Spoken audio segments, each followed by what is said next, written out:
Karibu sana Sheria Kazi, mpendwa mtazamaji wa sheria hii wa chaneli hii. Leo tuna somo zuri sana ambalo linasema parties are bound by their own pleadings. Parties are bound by their own pleadings.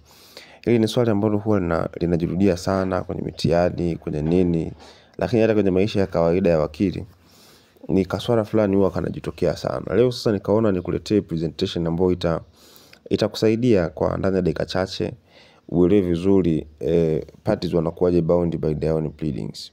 Wanakuwaje bound by their own pleadings. Kama hujasubscribe, tafadhali sana subscribe. Lakini pia usisahau kushare na kutuandikia comments kwenye kile ambacho unacho kuhusu kazi ambayo tunaifanya. Tuanze na hivi.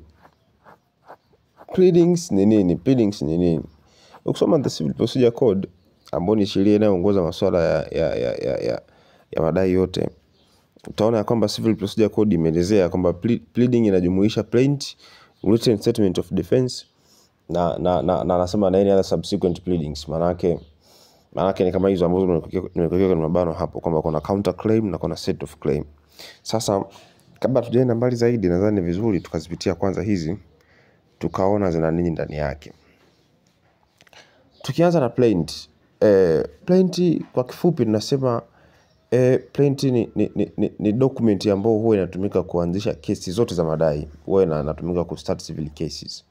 Sasa manake yule ambaye anadai fulani kwa mtu fulani, akiwa anaenda kuanzisha kesi, manake huwa anaandisha kwa hii plaint. Plaint ndio inakuwa ina complaint, ina madai yote ambayo huyu mtu anakuwa nayo, inaelezea.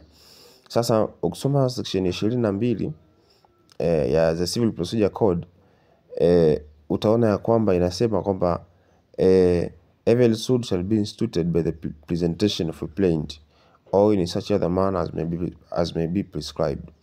Kwamba kila suit yote ya civil itaanzishwa kwa kupresent ile plaint. Kwa hiyo utaona ya kwamba plaint kumbe ni document ya muhimu sana ambayo bila hiyo huwezi kuanzisha kesi ya madai. Huwezi kuanzisha kesi ya madai.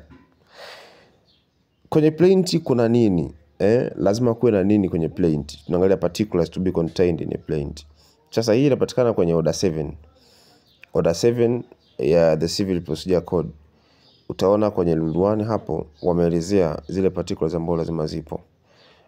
Sasa tukisoma rule 1 yenyewe inakwambia kwamba plaint lazima iwe na vitu vifuatavyo kwa ndani. Anaanza A, anasema lazima iwe na jina la mahakama ambapo hiyo kesi inapelekwa. Kama ni mahakama ya mwanzo, kama ni mahakama ya mwanzo, hapana, haitumii Civil Procedure Code. Kama ni mahakama ya wilaya, mahakama kuu, lazima iwe na jina la hiyo mahakama. Kwa hiyo mwanzoni kabisa kutakuwa na hiyo jina. Ukiacha jina la mahakama, utaona pia kutakuwa na B, anasema kutakuwa na jina, description, mahali anapokaa, na maelezo mengine, email, namba na vitu kama hivyo ambavyo vinamuelezea huyu mtu sasa ambaye anaenda kuandisha kesi, yani plaintiff. Kwa hiyo ni maelezo ambayo hata kama ukitaka kwenda kumsave notice unampelekea taarifa fulani, unaweza tu ukaenda moja kwa moja, maana yake yanamuelezea mpaka anapokaa. Alafu C, kutakuwa na jina na maelezo pia yanayomuelezea huyu mtu ambaye defendant, ambaye maana yake kesi ndo inamhusu yeye. Tunaona kuna email hapo, kuna sehemu anapokaa, kuna postcode na vitu vingine vyote ambavyo vitasaidia kujua anapopatikana. Lakini D anasema lazima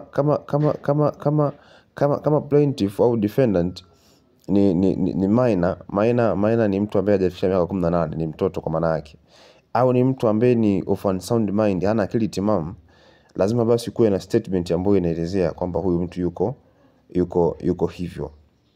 Hii anasema lazima kuwe na zile facts ambazo zina constitute cause of action and when it arose, na kwamba ilitokea wapi. Cause of action kama ambavyo umesha kujifunza huko nyuma ni zile facts ambazo ndo zina establish kesi fulani au kosa fulani, lazima ielezee. F anasema lazima uoneshe pia facts ambazo zinaonyesha kwamba mahakama hiyo iliyopeleka kesi inayo mamlaka, ina jurisdiction ya kuamua hiyo kesi. G anasema lazima useme reliefs ambazo unaziomba, unataka mahakama ikupe nini. Nataka ikupe nini?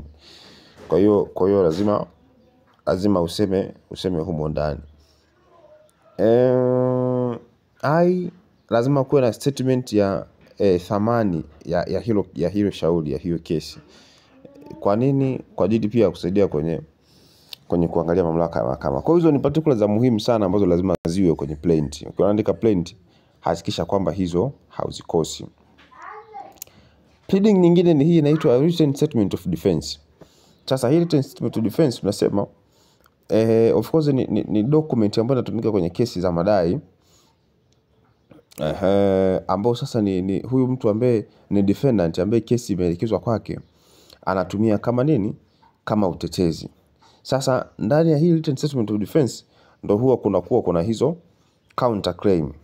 Counter claim maana yake ni claim ambayo huyu defendant anaeleza naye pia dhidi ya huyu plaintiff. Kwa hiyo badala ya kuleta kesi nyingine, kama anadai lolote huyu ambaye analo kwa huyu plaintiff, analiingiza mule kwenye counter claim.